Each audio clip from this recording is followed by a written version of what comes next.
لا إله إلا الله لا إله إلا الله لا إله إلا الله لا إله إلا الله لا إله إلا الله لا إله إلا الله لا إله إلا الله لا إله إلا الله لا إله إلا الله لا إله إلا الله حسبي ربي جل الله ما في قلبي غير الله حسبي ربي جل الله ما في قلبي غير الله نور محمد صلى الله لا إله إلا الله سبحان الله والحمد لله لا إله إلا الله لا إله إلا الله لا إله إلا الله سبحان الله والحمد لله لا إله إلا الله سبحان الله والحمد لله لا إله إلا الله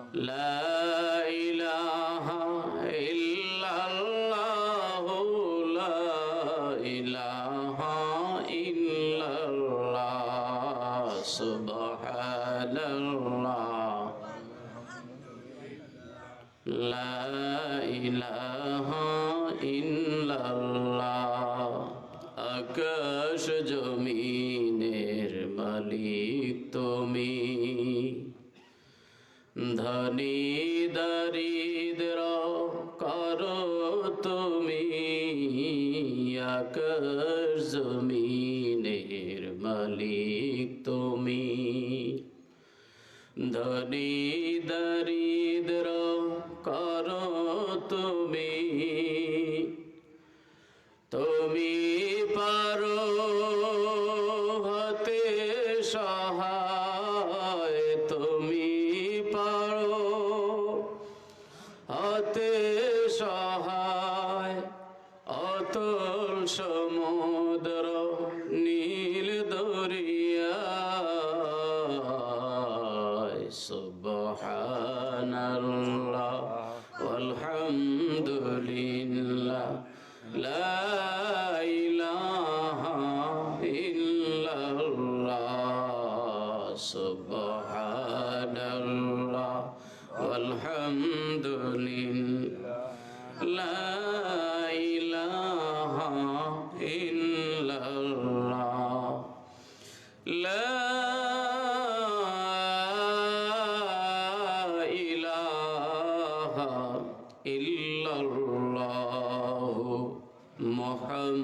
মুহাম্মাদুর রাসূলুল্লাহ সাল্লাল্লাহু আলাইহি ওয়াসাল্লাম। ঐতিহ্যবাহী ঢাকা দক্ষিণ লতিফিয়া ইসলামী পরিষদ ঢাকা দক্ষিণ গোলাপগঞ্জ সিলেটের উদ্যোগে ঐতিহাসিক তাফসিরুল কোরআন মাহফিলের সম্মানিত শ্রদ্ধাভাজন সভাপতি জনাব হজরত মাওলানা শামসুদ্দিন আহমদ নুরি সাহেব, সাবেক সভাপতি উলামা সোসাইটি ইউকে, প্রধান অতিথি হজরত আল্লামা মুফতি গিয়াসউদ্দিন চৌধুরী সাহেব ফুলতলি মাদ্দাজিল্লাহুল আলী, চেয়ারম্যান দারুল ফিকর ও ইফতা আল ইসলামী বাংলাদেশ। আলোচনা পেশ করেছেন হজরত মাওলানা মুফতি শিহাবুদ্দিন আলীপুরি সাহেব, সম্মানিত অধ্যক্ষ রাখালগঞ্জ দারুল কোরআন ফাজিল মাদ্রাসা। আলোচনা করেছেন হজরত মাওলানা মুফতি হাসানুল্লাহ নেসারি সাহেব কুমিল্লা, হজরত মাওলানা মুফতি বেলাল আহমদ সাহেব পরিচালক মাদ্রাসাই সিরাজুম মুনিরা লতিফিয়া সিলেট হজরত মাওলানা অলিউর রহমান শফিকি সাহেব, পরিচালক রিয়াদুস-সুন্নাহ ফাউন্ডেশন বাংলাদেশ সহ আজকের মাহফিলের মঞ্চে বসা অত্র এলাকার সম্মানিত বিশিষ্ট ব্যক্তিবর্গ, ওলামায়ে কেরাম, সামনে বসা পরম শ্রদ্ধেয় মুরব্বিয়ান এজাম, সমবয়সের যুবক ভাইয়েরা, বাসায় বাড়িতে অবস্থান করে ওয়াজ শুনতে থাকা মা বোনেরা, সকলের প্রতি জানাই অন্তরের অন্তঃস্থল থেকে আন্তরিক মোবারকবাদ। সর্বপ্রথমে আমরা মহান আল্লাহ সুবহানাহু ওয়া তাআলার দরবারে শুকরিয়া আদায় করি যে রব্বুল আলামিন আমাদেরকে হাজারো ঝামেলা, ব্যস্ততা, দুনিয়াবি কাজকর্ম সব কিছু থেকে আল্লাহ পাক এই মুহূর্তে আমাদেরকে হেফাজত করে এই ঢাকা দক্ষিণ রেজিস্ট্রারি মাঠে ঐতিহাসিক তাফসিরুল কোরআন মাহফিলে আমাদেরকে ধৈর্য সহকারে এই কনকনে শীত উপেক্ষা করে বসে থাকার সুযোগটুকু আল্লাহ করে দিয়েছেন। দিনের বেলা থেকে শুরু করে এই রাত পর্যন্ত অনেক ওলামায়ে কেরাম এখানে এসেছেন, অনেক কথা বলেছেন। আমি আল্লাহ পাকের এক নগণ্য গোলাম, দিনের ছোট্ট এক খাদেম, শেষ মুহূর্তে আপনাদের এখানে উপস্থিত হয়েছি, আল্লাহ পাক করেছেন। তা আল্লাহ রাব্বুল আলামিন আজকের এই মজলিসে যে আমাদেরকে কবুল করলেন, বক্তা শ্রোতা সকলে আমরা উপস্থিত হতে পারলাম, রব্বুল আলামিনকে খুশি করার জন্য আল্লাহর দেওয়া জবান দিয়ে কালিমাতুশ শুকর একবার উচ্চারণ করে বলি আলহামদুলিল্লাহ। সম্মানিত হাজিরিন, বেশি সময় আপনাদেরকে কষ্ট দিব না। অনেক নবীন প্রবীণ ওলামায়ে কেরাম এখানে এসেছেন, অনেক আলোচনা আপনারা শুনেছেন। আমি তো এখানের প্রতি বছরের পুরাতন মেহমান, কি বলেন, ঠিক না? আরো কি কিছু সময় থাকবেন আপনারা? যদি আপনাদের আগ্রহ থাকে তাহলে হয়তো দু চার কথা বলা যাবে, আর যদি না আমাদের যা দরকার হয়ে গেছে তাহলে মোনাজাত দিয়ে আপনারাও বেঁচে গেলেন, আমিও বেঁচে গেলাম। কি বলেন, থাকবেন আরো কিছু সময়? আগ্রহ আছে সকলের? ইনশাআল্লাহ বলেন ইনশাআল্লাহ। আল্লাহ কবুল করুক, আমিন। আলহামদুলিল্লাহ আলহামদুলিল্লাহ। সম্মানিত হাজিরিন, তবে আমারও একটা সময় এখানেই করা আছে, প্রতি বছরের জানা আছে। আপনাদেরকে বেশি কষ্ট দেব না, ভয় পায়েন না।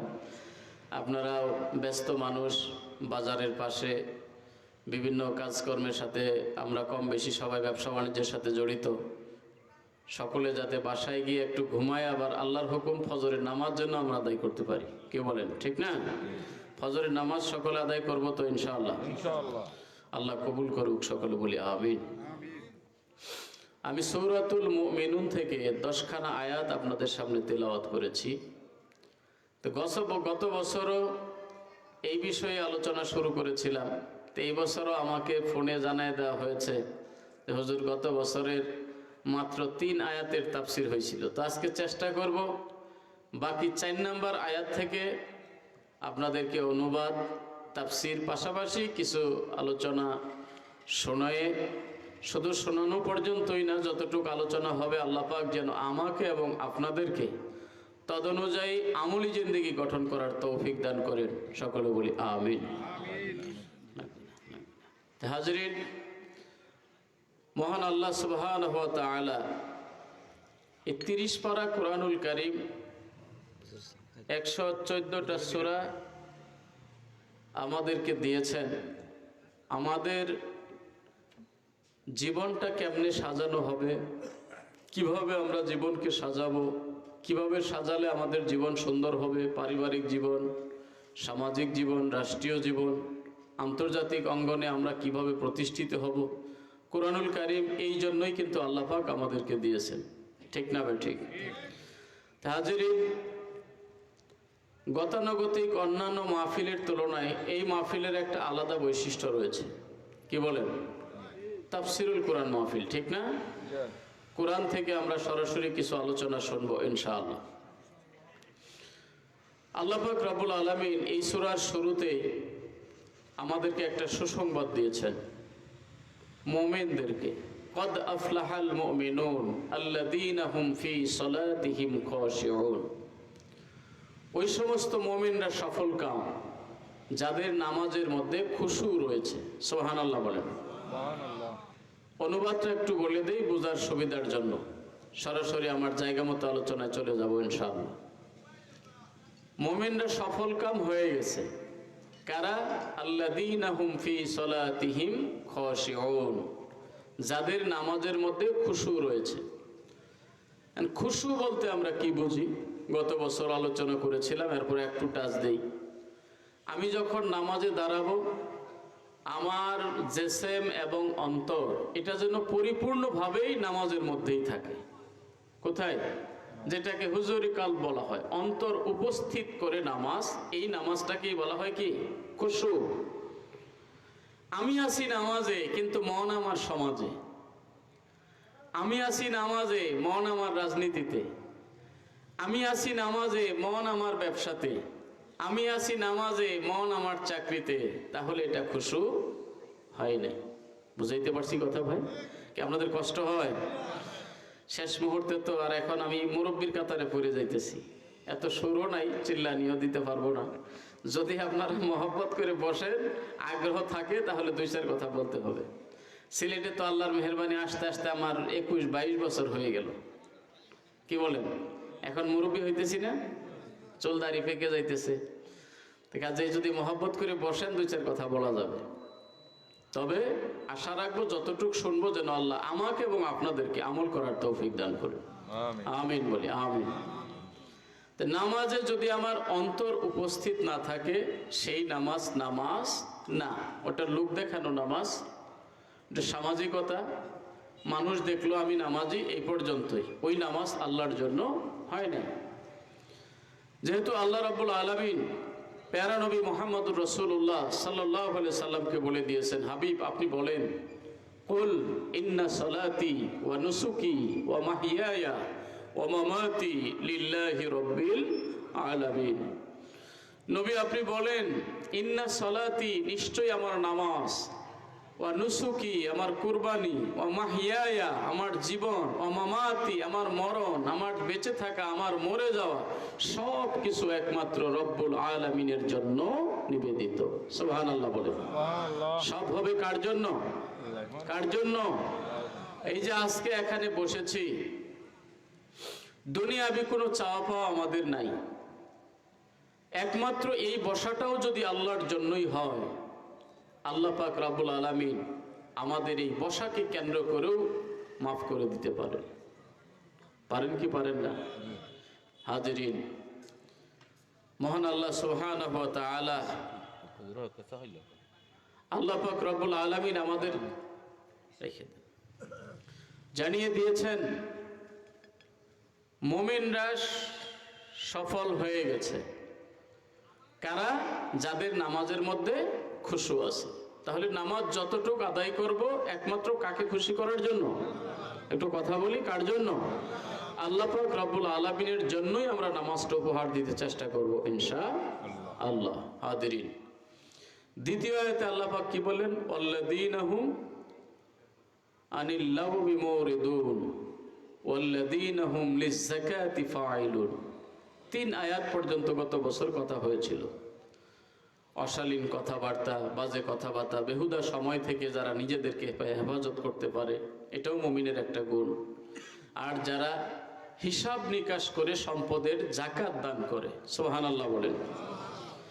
ওয়াজ আমরা খুব শুনি, ওয়াজ শুনতে ভালো লাগে, প্রত্যেক জুমায় জুমায় খতিব সাহেব বয়ান করে, প্রত্যেক মহল্লায় মহল্লায় ঘন ঘন মাহফিল, কিন্তু আল্লাহ পাক আমাকে কোটিপতি বানিয়েছে, হিসাব করে যাকাত দেই না। আছে না নাই? আছে না নাই?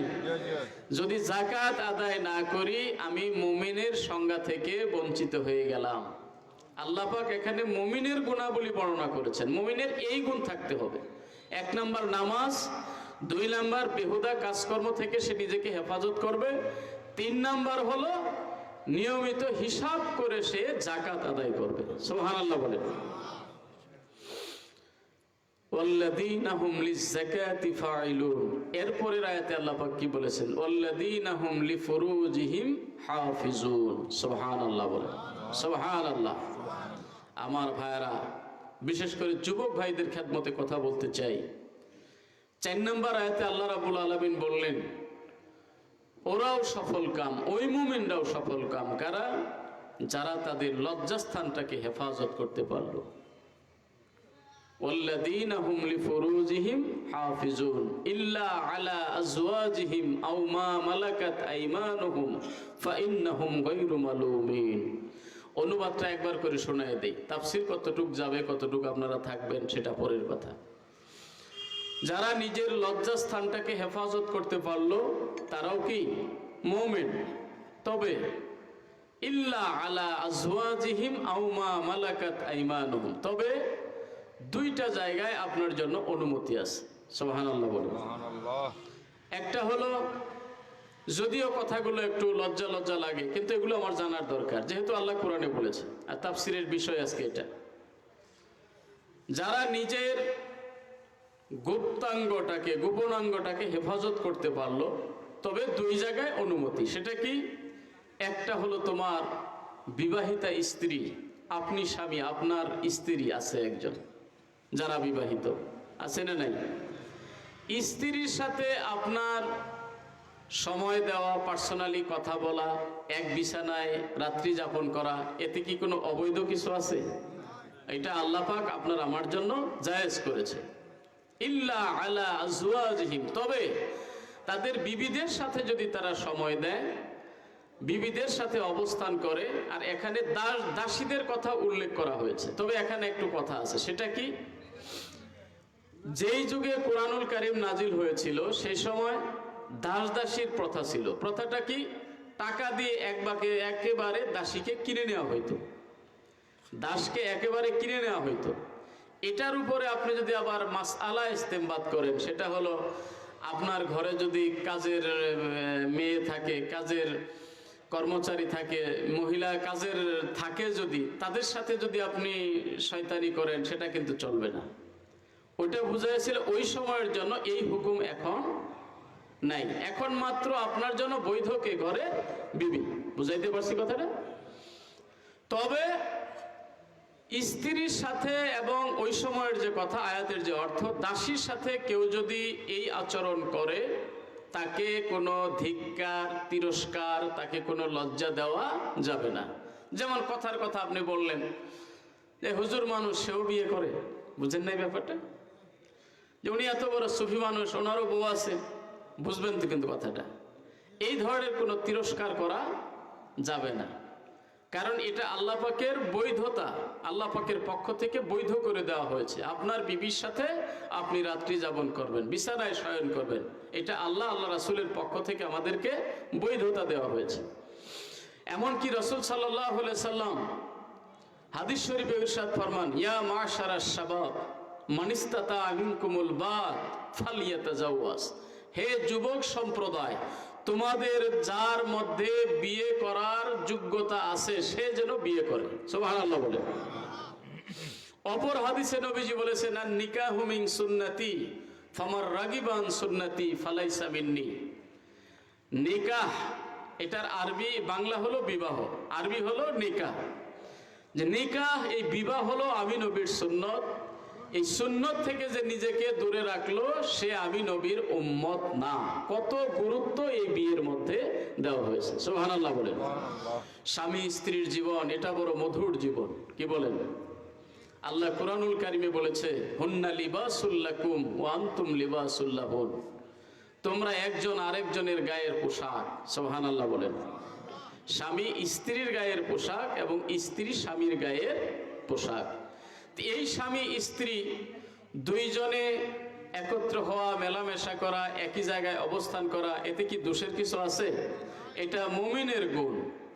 কারণ আপনি সব জায়গায় ফিট, সব জায়গায় ঠিক, ঘরে আসলেই রাগারাগি, বিবির সঙ্গে ভালো ব্যবহার করেন না, কথা বলতে চান না, তাহলে বোঝা গেল আপনার ভিতরে এখনো ঝামেলা, কথা বলেন, আছে না নাই? সম্মানিত হাজরিন, তো ওই তিনটা গুণের পরে 4 নম্বরে এই গুণটাকে কেন উল্লেখ করা হলো? আপনি দেখবেন আমার সমাজের যত যুবক যুবতী, আমার ভাই বোনেরা, ছেলে মেয়ে যাই বলেন না কেন, যত ঝামেলা আজকাল এই জায়গার মধ্যে, আছে না নাই? সম্মানিত হাজিরিন, প্যারা নবী মুহাম্মদুর রাসূলুল্লাহ সাল্লাল্লাহু আলাইহি ওয়াসাল্লাম সাহাবায়ে কেরামকে নিয়ে মজলিস কায়েম করেছিলেন, কথাবার্তা বলতেছিলেন, নসিহত পেশ করতেছিলেন। এর মধ্যে একজন আল্লাহর নবীর সাহাবী জিজ্ঞেস করলেন, নবীজিকে জিজ্ঞেস করা হলো, আন আকসারি মা ইউদখিলুন নাসাল জান্নাহ, নবীজি গো, কোন আমলটা মানুষকে বেশি বেশি জান্নাতে প্রবেশ করাবে? কোন আমলটা মানুষকে বেশি বেশি জান্নাতে প্রবেশ করাবে? বুঝতে পারছি কথাটা? সবাই একটু এদিকে মনোযোগী হবেন। একজন উঠতেছে, একজন বসতেছে, আপনারাও যদি ওদিকে এরকম করেন এটা ঠিক না। এই এত উঠা বসা এগুলো ভালো লাগে না। নবীজিকে জিজ্ঞাসা করা হলো, হুজুর একটু আপনি বাতলাইয়া দেন, কোন আমলটা মানুষকে বেশি বেশি জান্নাতে প্রবেশ করাবে? সুবহানাল্লাহ বলেন। আল্লাহ পাক রব্বুল আলামিন এই সূরার আমার তিলাওয়াতকৃত আয়াতের 4 নম্বর আয়াতে বললেন, ওয়াল্লাযীনা হুম লিফুরুজিহিম হাফিজুন। ওই সমস্ত মুমিনরা সফল কাম। 7 শ্রেণীর মুমিনের কথা এখানে বলা হয়েছে। এর মধ্যে এক শ্রেণী হলো যারা তাদের লজ্জাস্থানটাকে হেফাজত করলো। বিশেষ করে আমার যুবক ভাইয়ারা, কাল কিয়ামতের ময়দানে এই মামলার আসামি হয়ে অনেকেই উঠতে হবে। হেলায় হেলায় খেলতামাশার মতো মনে করে সময়টাকে পাস করতেছে। কেউ মোবাইলের আড্ডায়, চীনা হোক আর অপরিচিত হোক, পরিচিত হোক আর অপরিচিত হোক, অন্য একটা বাজে মেয়ের সঙ্গে কথা বলে হোক, আড্ডা দিয়ে হোক, সময় নষ্ট করে হোক, যেইভাবে সময়টা তুমি পাস করতেছো, প্রত্যেকটা সেকেন্ডের জন্য আল্লাহ রাব্বুল আলামিনের কাছে জবাব দিতে হবে। কিয়ামতের ময়দানে একটা কদম সামনে কারোর যাওয়ার ক্ষমতা থাকবে না আল্লাহ পাকের এই প্রশ্নের জবাবগুলো না দিয়ে। জিজ্ঞাসা করা হবে, তোমার জীবনটা তুমি কোন পথে ব্যয় করেছো? আমি আল্লাহ যে তোমাকে জীবন দিয়েছিলাম, জীবন নামক একটা নিয়ামত দিয়েছিলাম, এই জীবনটা তুমি কোন পথে অতিবাহিত করেছো? জিজ্ঞাসা আছে না নাই? অথচ আমরা জানি ওয়াকাল ওয়াক্তু লা ইয়ান্তাজিরু লি আহাদ, সময় কারোর জন্য অপেক্ষা করে না। এই ছোট ভাই কথা বলো না।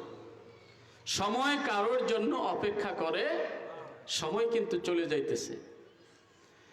যদি এখানে কেহ থাকেন যে আমার বয়স 70 হয়ে গেছে, আমি বলবো ভাই 70 বয়স আপনার হয় নাই, আপনার নির্ধারিত বয়স থেকে 70টা বছর পার হয়ে গেছে।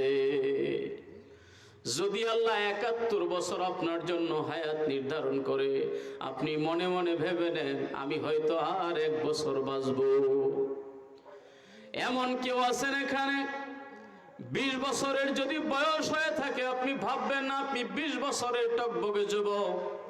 আপনাকেও হিসাব করে নিতে হবে 20টা বছর আমার জিন্দেগি থেকে চলে গেছে। এখন আমার চিন্তার বিষয় হলো এই 20 বছরের মধ্যে কতটুকু ভালো কাজ করেছি, এই 20 বছরের মধ্যে কতটুকু খারাপ কাজ করেছি। অন্য কেউ আমারটা দেখুক আর নাই দেখুক, বুঝুক আর নাই বুঝুক, কোন গোয়েন্দা সংস্থা আমার তথ্য নিতে পারুক আর নাই পারুক, আল্লাহ রাব্বুল আলামিন যে গোয়েন্দা আমার জন্য লাগায় রেখেছে, সেই গোয়েন্দার চোখ থেকে ফাঁকি দেওয়ার মতো কোনো বাপের বেটা আল্লাহর জমিনে নাই। ঠিক না বে ঠিক? আপনি আমি দুনিয়াতে কি কাজকর্ম করি, কোথায় চলি, কোথায় ফিরি, এটাকে আল্লাহ রাব্বুল আলামিন কয়েকভাবে সংরক্ষণ করতেছেন। 1 নাম্বার, যে জমিনের উপরে বসে আছি, এই জমিনটাও আপনার আমার পক্ষে এবং বিপক্ষে সাক্ষী দিবে। কিছুদিন আগে ভূমিকম্প হয়েছিল না ভাই, মনে আছে আপনাদের? আমার জীবনে এর চাইতে বড় ভূমিকম্প আমি আর দেখি নাই। ঢাকায় যে লারা দিছে, জুমার দিন 10টা 40, জুমার নামাজের আগে ওয়াশরুমে ঢুকতেছি, গোসল করব নিয়তে। দরজা প্রথমে ঝাঁকাঝাঁকি শুরু হলো, এরপরে চতুর্দিকে মহিলা শিশুর চিৎকার। আল্লাহ পাক সেমি একটা কিয়ামত কিন্তু দেখাই দিছে আমাদেরকে। কি বলেন? সিলেটেও হয়েছিল ভূমিকা এরকম? কম হয়েছে। মারাত্মক ভূমিকম্প কয়েক সেকেন্ডের ভিতরে, মানে কয়েকটা বিল্ডিং তো হেলে গেছে ঢাকাতে। এরপরে আবার ওই যে কার্নিশ ভেঙে পড়েছে, মানুষ মারা গেছে, নরসিংদীতে মারা গেছে। তা হাজরিন, এটা কি সামান্য একটু ভূমিকম্প? পৃথিবীর মানুষকে আল্লাহ পাক জানিয়ে দিয়েছেন, ইযা যুলজিলাতিল আরদু জিলজালাহা ওয়া আখরাজাতিল আরদু আথকালাহা ওয়া ক্বালাল ইনসানু মা লাহা ইয়াওমাইযিন তুহাদ্দিসু আখবারাহা। আওয়াজ দিয়ে বলেন আল্লাহু আকবার। আমার ভাইরা, আপনার আমার জন্য কয়েকটা শ্রেণীর সাক্ষী হয়ে যাইতেছে দুনিয়াতে। এর মধ্যে একটা হলো, 1 নাম্বার সাক্ষী হলো আল্লাহর এই জমিন। আজকে তোমার শরীরে রক্ত গরম, ও যুবক, কোন খতিব সাহেবের বয়ান তোমার কানে লাগে না, ইমাম সাহেবের কথা তোমার কানে লাগে না। দিনের কত বড় বড় দায়রা বাড়ির কাছে আসে, ওয়াজ করে, মোবাইলের মধ্যে হাজার হাজার ওয়াজ পকেটে বাজতে থাকে দিনে রাত। আছে না নাই? কথা বলেন, আছে না নাই? কত আন্তর্জাতিক বক্তারা আসে, লক্ষ লক্ষ মানুষ হয়, ওয়াজ শুনতেছে। আজকে এটা কেমন জানি ফ্যাশনের মতো হয়ে গেছে, সোনার কাম শুনি, সোনার কাম শুনি। কথা বলেন ঠিক না বেঠিক? শুধু চয়েস করার কাজ চয়েস করি, সোনার কাজ শুনি, নিজের জীবনের সঙ্গে সেট করতে রাজি হই না। আমি বলবো ভাইরে, কোন নিয়তে, কোথায়, কোন মুহূর্তে, গোপনে, প্রকাশ্যে, আলোতে, অন্ধকারে তুমি গিয়েছো, আমি গিয়েছি, দুনিয়ার কোনো সাক্ষী নাই, কেউ দেখে নাই। তোমার ঘরের বিবি পর্যন্ত জানে না, মা বাবা পর্যন্ত জানে না। কিন্তু যেই জমিনের উপরে ভর করে তুমি হাঁটতে হাঁটতে গিয়েছো, ইয়াউমাইদিন তুহাদ্দিসু আখবারাহা, এই জমিন আল্লাহর কাছে বলে দিবে, আল্লাহ তোমার এই বান্দা হাঁটতে হাঁটতে ওই ঢাকা দক্ষিণ তাফসিরুল কোরআন মাহফিলে গিয়েছিল। পক্ষান্তরে আবার কেউ যদি কোনো নষ্টা চরিত্রহীনা কোনো মহিলার নাচ গান ড্যান্স দেখার জন্য কোনো যুবক যেয়ে থাকে, আল্লাহর কসম করে বলি যুবক, তোমার বিরুদ্ধেও এই জমিন কিয়ামতের ময়দানে আল্লাহর কাছে বলে দিবে, আল্লাহ, ওগো আল্লাহ, আমি জমিনের উপরে ভর করে অন্যায় কাজের মধ্যে শামিল হয়েছিল, আমার মন চাইছিল তাকে গ্রাস করে ফেলি, কিন্তু তোমার অনুমতি ছিল না। আল্লাহ, আজকে সাক্ষী দিতেছি, বিচার তোমার কাছে। বিচার হবে কি হবে না? কথা বলেন, হবে কি হবে না? فَمَن يَعْمَلْ مِثْقَالَ ذَرَّةٍ خَيْرًا يَرَهُ وَمَن يَعْمَلْ مِثْقَالَ ذَرَّةٍ شَرًّا يَرَهُ। আল্লাহু আকবার। বিন্দু পরিমাণ নেক আমল যদি ভাইরে তোমার দ্বারা আমার দ্বারা হয়, আল্লাহ রাব্বুল আলামিন সেটাও হেফাজত করে রাখবে। আর জেনে রাখো, গুনার কাজ যদি বিন্দু পরিমাণেও হয়, তওবা ছাড়া যদি মারা যাও, আমার ভাইয়ার ওই বিন্দু পরিমাণ গুনার জন্য সাজা ভোগ করতে হবে। এই জন্য আল্লাহওয়ালা মানুষ যারা, তাদের স্বভাব ছিল, তারা বলতেন, বাবা, গুনাহ ছোট হলেও করবে না, আর সওয়াব ছোট হলেও ছাড়বে না। দুইটা জিনিস। গুনাহ যত ছোটই হোক আমরা প্রতিজ্ঞা করব না। রাজি আছেন? গুনার কাজ যত ছোট হলেও করব না, আর সওয়াবের কাজ যত ছোট হোক সুযোগ পাইলে ছাড়ব না। কি বলেন? এই যে একটু সুযোগ পাইছি, আমরা এখানে বসছি, কিছুই যদি না হয়, অন্তত গুনাহ তো হইতেছে না। কথা বলেন, কি গুনাহ হইতেছে যে আমরা যে বসছি? যতক্ষণ আছি আল্লাহর মেহেরবানিতে আমাদের আমল নামায় কোনো গুনাহ লেখা হবে না। আমার ভাইয়েরা, যৌবনকালের ইবাদত পয়গম্বরী খাসলত, সুবহানাল্লাহ বলেন। যৌবনের ইবাদতটাকে আমার আল্লাহ বেশি পছন্দ করে। আল্লাহ কুরআনে বললেন, ও মুমিন, লজ্জাস্থানটাকে যে হেফাজত করলো সে সফল কাম হয়ে গেল। সুবহানাল্লাহ বলেন, সুবহানাল্লাহ। তবে বৈধ তো দুই জায়গা আছে, সেটা বলেছি। বিবির সাথে আপনার দেখা সাক্ষাৎ সেটা ভিন্ন ব্যাপার, কিন্তু আমার অনুরোধ বাইরে অন্যের কোনো বিবির সঙ্গে কখনো দেখা করবেন না, অন্যের ঘরে কখনো আড্ডা দিবেন না, পরকীয়ায় জড়িত হবেন না। যেই নারীর স্বামী ঘরে নাই ওই নারীর ঘরে কখনো যাওয়া যাবে না। একমত আছেন? যেই নারীর স্বামী ঘরে নাই ওই ঘরে আপনি যেতে পারবেন না। সেটা আপনার ভাবি হোক, সেটা আপনার চাচি হোক, মামি হোক, একমাত্র 14 জন যাদের সঙ্গে দেখা সাক্ষাৎ করা যায়, এর বাহিরে যদি যতজন আপন হোক, আপনার বান্ধবী হোক, তার কাছে আপনি যেতে পারবেন না। আপনার সহকর্মী হোক, যাই হোক, ওর বাসা পর্যন্ত নির্জনে নিরিবিলি বসে গল্প করার অধিকার ইসলাম আপনাকে দেয় নাই। আপনি হয়তো বলবেন, হুজুর আমার চরিত্র খুব ভালো, আমি খুব ভালো মানুষ, কিন্তু আপনি যে ভালো মানুষ এটার অনুমতি তো আল্লাহ দেয় নাই, আল্লাহ রাসূল দেয় নাই। আল্লাহ রাসূল সাল্লাল্লাহু আলাইহি ওয়াসাল্লাম বলেছেন, নিজের গুপ্তাঙ্গ, গোপনাঙ্গ, লজ্জাস্থান তো অনেক পরের কথা। নবীজি আমার বলেছেন, লা ইয়াখলুওয়ান্না রাজুলুম বিইমরাতিন ইল্লা কানা থালিসুহুমা শাইতান। তোমাদের কেউ যেন নির্জনে অপরিচিত একজন পুরুষ এবং মহিলা মিলিত না হয়, কথাবার্তা না বলে, নির্জনে বসে আড্ডা না দেয়, তাহলে কি হবে দেখো? 3 নম্বরে সেখানে শয়তান যায় উপস্থিত হয়ে যায়। মনে করেন সব বাদ, সব কথা বাদ, আমি একজন আপনাদের মেহমান, ঢাকা থেকে এসেছি, আজাদি সাহেব, আপনার মসজিদের ইমাম সাহেব, খতিব সাহেব, তার সামনেও তার সাথেও আপনার বিবিকে একত্রে বসে কথা বলতে দিবেন না, এটা ইসলাম জায়েজ রাখে নাই। ক্লিয়ার কথা।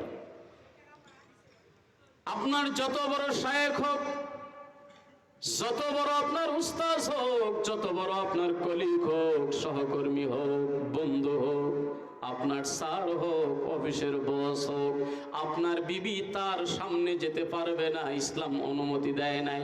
নবী আমার বলেছে, বেগানা পুরুষ মহিলা 2 জন যখন একত্রে বসে কথা বলে, আপনি বলবেন ভালো, আমিও বলবো ভালো, কিন্তু নবীজি তো সার্টিফিকেট দেয় নাই। নবীজি বলছে একত্রে বসলে 3 নম্বরে একটা শয়তান সেখানে হাজির হয়।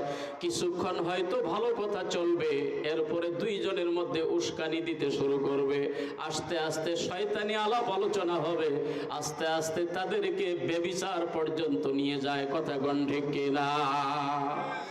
এই জন্য যেই কাজের সূচনা খারাপ, যেই কাজ খারাপ না, যেই কাজের সূচনাটা খারাপ, যে এই কাজটা এইভাবে হলে খারাপ কাজের দিকে যেতে পারে, এটাও ইসলাম নিষেধ করে দিয়েছে।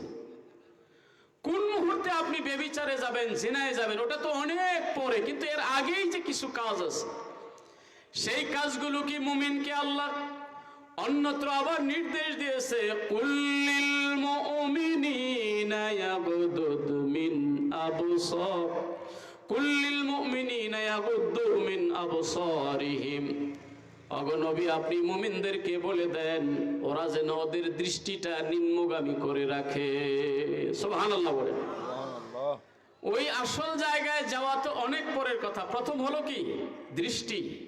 কে বলতেছেন? আল্লাহ। কে বলতেছেন? আমরা যখন রাস্তাঘাটে চলাফেরা করতে হয়, সকলেরই যেতে হয়, হাজি, গাজী, সুফি, দরবেশ, আলেম, সাধারণ, ইমাম, মুয়াজ্জিন, মুসল্লি, যাই বলেন না কেন, রাস্তায় বের হওয়া ছাড়া কি উপায় আছে? কথা বলেন না আপনারা? আমার প্রতি কি বিরক্ত? শুরুতেই বলেছি, আপনাদের অসুবিধা হলে শেষ করে দেই, একটু কথা বলতে হবে। এই ছোট ভাই, তোমরা আসো আবার দৌড় দাও, কি খেলতামাশা এটা নাকি?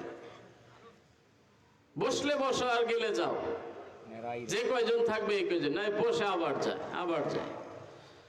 হাজিরিন, প্রথমে আল্লাহ আমাদেরকে দৃষ্টির কথাও বলেছেন। নবী গো, আপনি মুমিনদেরকে বলে দেন তারা যেন তাদের দৃষ্টিটাকে নিম্নগামী করে রাখে। সুবহানাল্লাহ বলেন। এটা 1 নম্বর প্রোটেকশন।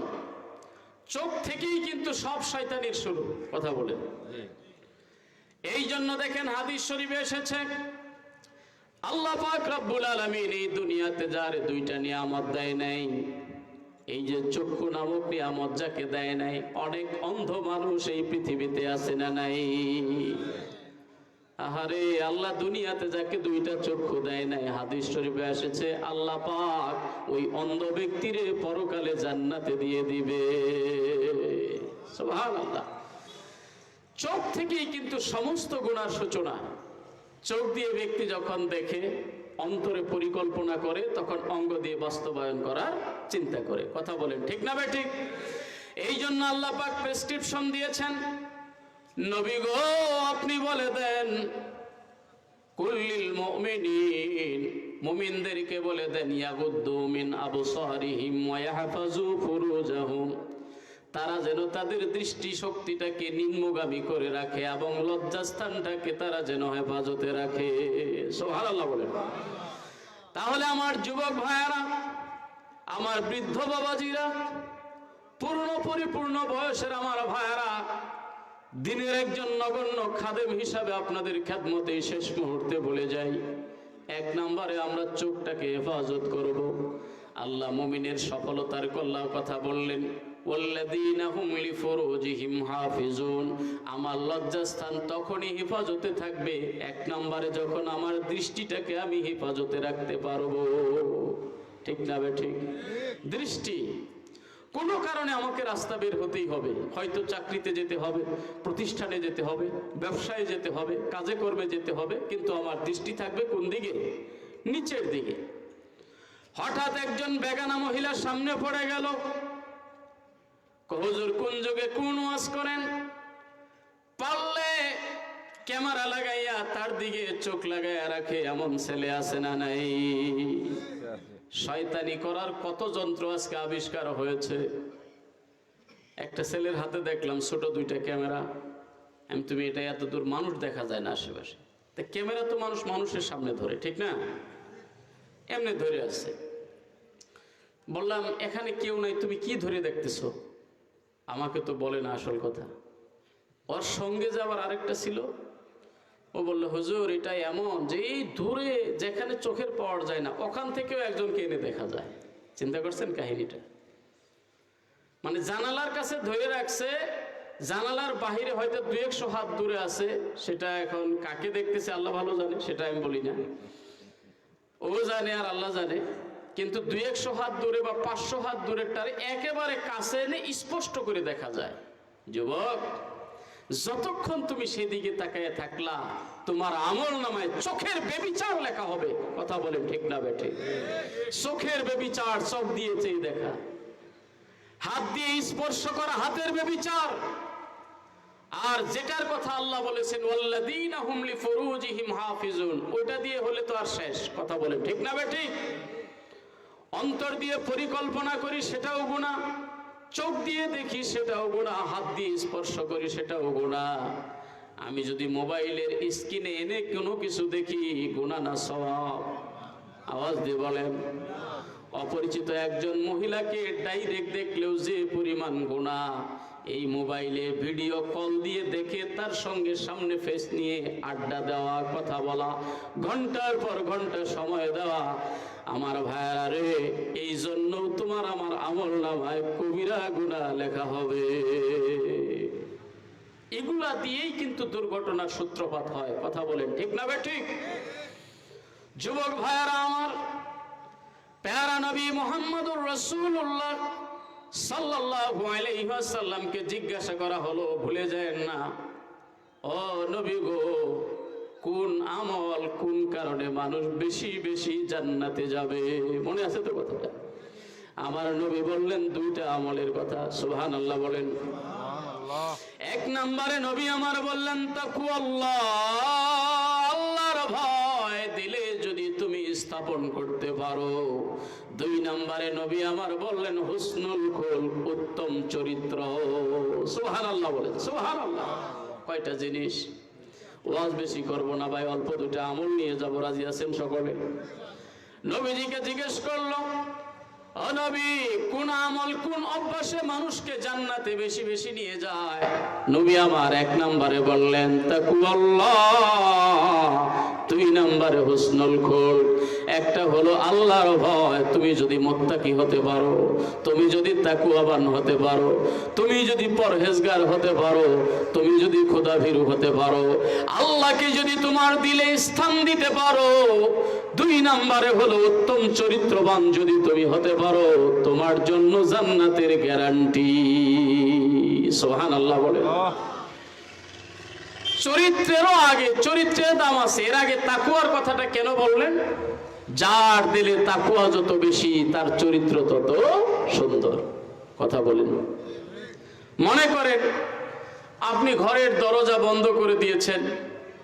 যত উন্নত ঘর বাড়ি আমাদের এলাকায়, কি বলেন ঠিক না? এখন তো অনেক বাড়ি ঘর মাশাআল্লাহ অনেকের চাইতে সুন্দর হয়ে গেছে।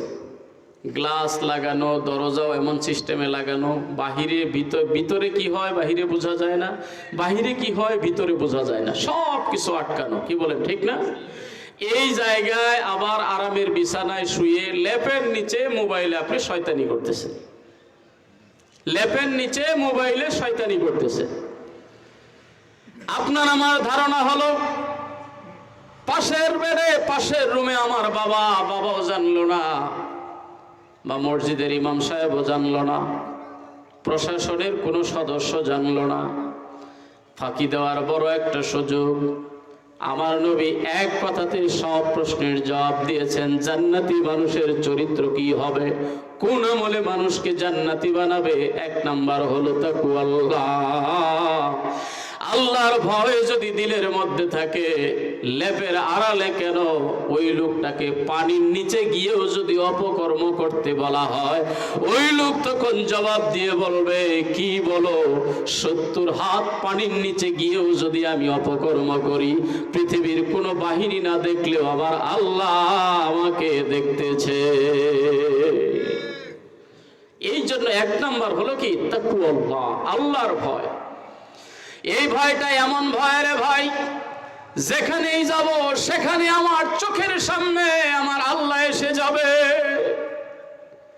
হাজারো লক্ষ কোটি টাকার প্রলোভন যদি কেউ আমাকে দেয় একটা অপকর্ম করার জন্য, ভাই তুমি এই কাজটা করবে, অথবা মিথ্যা একটা সাক্ষী দিবে অমুকের ফাঁসানোর জন্য, অমুকের নামে একটা মামলা দেওয়ার জন্য, অমুকের নামে একটা বিপদে ফেলে দেওয়ার জন্য, অমুকে ফাঁসিতে চড়ানোর জন্য একটা মিথ্যা সাক্ষী দেবে, ওই লোকটার ভিতরে যদি তাকওয়াল্লাহ, আল্লাহর ভয় থাকে, আল্লাহর কসম করে বলি ভাই রে, ওই লোক বলবে না খেয়ে মারা যাব, একটা মানুষের বিরুদ্ধে আমি মিথ্যা সাক্ষী দিতে পারবো না। ঠিক না বে ঠিক ভাই? এই জন্য আমার ভাইয়েরা, ও আমার যুবক ভাইয়েরা, মনে করতেছো হুজুর আমার আর একটু বয়স হওয়া দরকার, পরেই ঠিকঠাক হবো, সেটাও তুমি কল্পনা করতে পারবা না। কারণ রাস্তাঘাটে চলাফেরা করার মানুষ আমরা কত যুবক দেখতেছি, আরে হোন্ডা নিয়ে ঘর থেকে বের হয়ে গেছে। নরসিংদীতে আসলাম একটা মাহফিলে, ঢাকার পাশে, যে বাড়িতে আমাদের বসার ব্যবস্থাপনার কথা, সেই বাড়িতে চিল্লা চিল্লি কান্নাকাটি। কি হলো? পরে একজন এসে বলতেছে, হুজুর এই বাড়িতে আপনাদের বসার কথা ছিল, কি হলো এখন হবে না কেন? বড় একটা অ্যাক্সিডেন্ট। কি অ্যাক্সিডেন্ট? একটা যুবক ছেলেও নাকি ওনাদের একটাই, বড় একটা দামি গাড়ি। এখন কি দামি বাড়ি হয়েছে হোন্ডা, এগুলো মারাত্মক একটা গাড়ি, হোন্ডা সবচাইতে দামি। পিছনে ওনার বান্ধবীকে উঠাইয়া, মানে পিছনে যে শক্তি আর হোন্ডারের শক্তি, বুঝেন নাই? 2 শক্তি একত্রিত করে গাড়ি ছাড়ছে। কিসের ট্রাক, কিসের বাস, ট্রাকের সঙ্গে লেগে এই যে হ্যান্ডেল যে হোন্ডারের, একেবারে পুরা ওনার ভিতর দিয়ে ঢুকে গেছে। জায়গাতেই নাকি ছেলেটা জীবন যায় আসার সন্ধিক্ষণে, পরে কি হয়েছে আর জানি না, আমরা তো মাহফিলের পরে চলে গেছি, হসপিটালে নিয়ে গেছে। অধিকাংশই বলছে ছেলেটা আর বাঁচবে না। তা আমার ভাইয়ারা, ভালো কাজে হোক আর খারাপ কাজে হোক, হায়াত যার যে পর্যন্ত আছে সে পর্যন্তই বাঁচবে। ঠিক না ভাই? ঠিক। কিন্তু কেউ যদি প্রশ্ন করো, হুজুর এখনো আমার সময় হয় নাই, বহু সময় আছে, আমি বলবো ভাই রে, এটাও তোমার মিথ্যা ধারণা, এটাও তোমার ভুল ধারণা। এই বয়সেই কত দেখলাম নাতির জানাজায় দাদা হাজির, এই বয়সেই কত দেখলাম ছেলের জানাজায় বাবা হাজির, এই বয়সেই কত দেখলাম ছোট ভাইয়ের জানাজায় বড় ভাই হাজির। আছে না নাই ভাই? তুমি কেমনে সিরিয়াল করো? তুমি পরিপূর্ণ বয়স পাবা, তুমি 3 ছেলের বাবা হবা, তোমার চুলদারি সাদা হবে, এরপরে আল্লাহ তোমারে নিয়ে যাবে। এটা যদি ফাইনালি হয়তো আল্লাহ পাকি তো তোমার জন্য গ্যারান্টি কার্ড দিয়ে দিত। আল্লাহ গ্যারান্টি কার্ড দিয়ে দেয় নাই, শুধু লাগাই দিয়েছে তোমারে জীবন দিলাম, তোমার পাশে মৌতটাও আমি লাগাই রাখলাম। উদ্দেশ্য হলো যে কোনো মুহূর্তেই তুমি যেন রেডি থাকো, প্রস্তুত থাকো, আল্লাহর ভয়টা যেন তোমার দিলে থাকে। যে কোনো মুহূর্তেই মালাকাল মাউত যদি আমাকে ধরে ফেলে আমি যেন রেডি থাকতে পারি, আল্লাহর কাছে যেন অন্তত আমি জবাব দিতে পারি। সুবহানাল্লাহ বলে। নবী আমার 1 নম্বরে এক কথায় জবাব দিলেন তাকওয়াল্লাহ, 2 নম্বরে বললেন হুসনুল খুলক, উত্তম চরিত্র। তাহলে জান্নাত প্রবেশকারীদের অন্যতম একটা গুণ হলো তার চরিত্র থাকতে হবে ভালো। কি বলেন? উত্তম চরিত্রের দাম আছে না নাই? নবী আমার বলেন মা মিন শাইইন আসকালা ফি মিজানিল আবদিল মুমিনি ইয়াউমাল কিয়ামাতি মিন হুসনিল খুলক। কিয়ামতের ময়দানে বান্দার যত আমলের পাল্লা, নেকির পাল্লা ভারী করার মতো যত আমল হবে, কিয়ামতের ময়দানে সবচেয়ে ভারী আমলটা হবে বান্দার উত্তম চরিত্র। সুবহানাল্লাহ। সব আমার ঠিক আছে, টাকা আছে, পয়সা আছে, বাড়ি আছে, গাড়ি আছে, জায়গা জমি, আমি নামাজি, সব ঠিক আছে, কিন্তু চরিত্র খারাপ। আছে না নাই? কথা বলে আপনার আছে এটা বলতেছি না, আছে এমন মানুষ পৃথিবীতে আছে। আমি হাজী, আমি ইমাম, আমি মুফতি, আমি মুহাদ্দিস, আমি শাইখুল হাদিস, আমার লেকচারের শেষ নাই, আমার বয়ানের শেষ নাই, আমি খুব ভালো দেখাই, কিন্তু চরিত্র আমার খারাপ। আল্লাহর কসম করে বলি ভাই, নবীজির হাদিস যদি তুমি মানো, নবীজির জবানের কথা যদি তোমার কাছে সত্য হয়, চরিত্র ঠিক করা ছাড়া আল্লাহর জান্নাতে তুমিও পারবা না, আমিও যেতে পারবো না। মিজান, মিজান নামক যে একটা পাল্লা আছে, এটার মধ্যে নেক আমল যত আছে, এর মধ্যে সবচেয়ে ভারী নেক আমল হবে উত্তম চরিত্র। সুবহানাল্লাহ বলে। নবী আমার বলেছেন। অপরদিকে সাহাবী জিজ্ঞেস করেছিল, ইয়া রাসূলুল্লাহ, ইয়া হাবিবাল্লাহ, হুজুর আপনি তো বললেন জান্নাতে যাওয়ার জন্য 2টা আমল, একটা হলো আল্লাহর ভয় আর একটা হলো উত্তম চরিত্র।